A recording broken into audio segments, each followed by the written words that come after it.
Hello, welcome back into the studio. Today I thought we would do a little experiment. I just want to show you. I started with this one, and this is fabric. And so what I did is I put down some gesso, but it wasn't heavy enough. So I put down some more, and I was impatient and sprayed some oxides. The Distress Oxides onto it, this product, and the gesso was still wet. Now some of it in the background had dried, and then I put some more on that was still wet when I sprayed it, and I really got this really cool effect that I hadn't gotten before because I don't usually work with wet gesso. So this was the first one that I did. And then, so the next day, I tried it again. This is on a merchandise tag. And so, whereas this is fairly porous, this was not very porous at all. But I put a layer of gesso, let it dry, put some wet gesso, and sprayed it.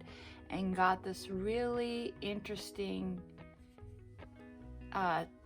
technique. Now this is really shiny because I did spray it with a sealer so that I could then work on top of that oxide spray and not have it move on me, because as you know, it is water soluble.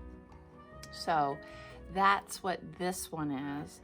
And then I took it a step further with this tag. And this is mixed media paper, so it's much more absorbent. I covered the entire background, which I wish I wouldn't have done, with gesso, let it dry, then put wet gesso on and did the same thing. And you could see how the oxide reacted.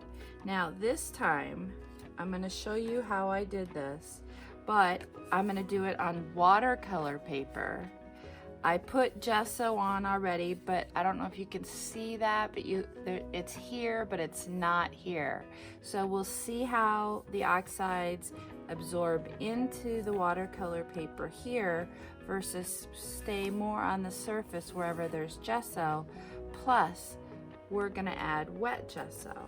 So that's the next thing we're gonna do, is apply some wet gesso, and we'll actually apply the Distress Oxide sprays onto wet gesso. So I'm just gonna move it around, leave it pretty bulky with my finger.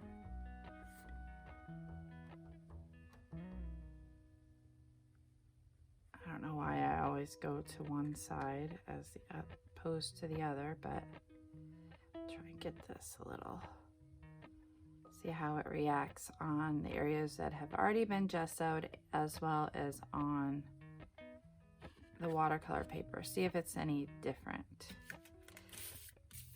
Okay, so now while that's wet, we're gonna spray. I'm getting out my homemade spray box, which is just a box. Okay, and then I've been using like 3 colors. So a light, a mid-tone, and a darker. So I'm gonna do that, but I'm gonna use greens this time. Let's see, this is a little bit, yeah. So I'm gonna use these. So this is old paper, brushed corduroy, and peeled paint. And so what I've done in the past is I've started with the mid. So I'm gonna put my lighter on my left and my darker on my right. I don't know why. I just told you that, but yeah. So make sure you shake it up and get it pretty well mixed, because they separate. and that's why there's the little bearings that are in there to help you mix that up. This is more of a brownie green, but I think it'll go well.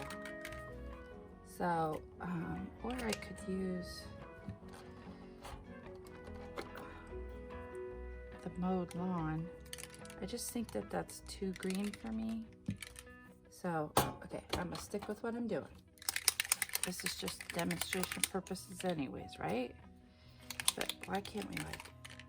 All right, so I'm gonna spray that on pretty heavily. And then I'm gonna come in with my lighter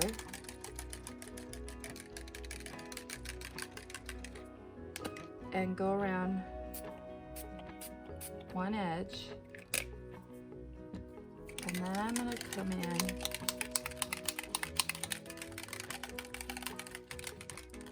with my darker,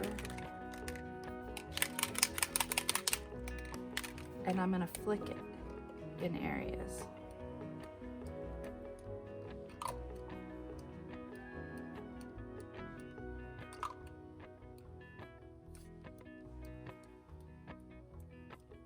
But I actually think I'm going to go back in again with my lighter.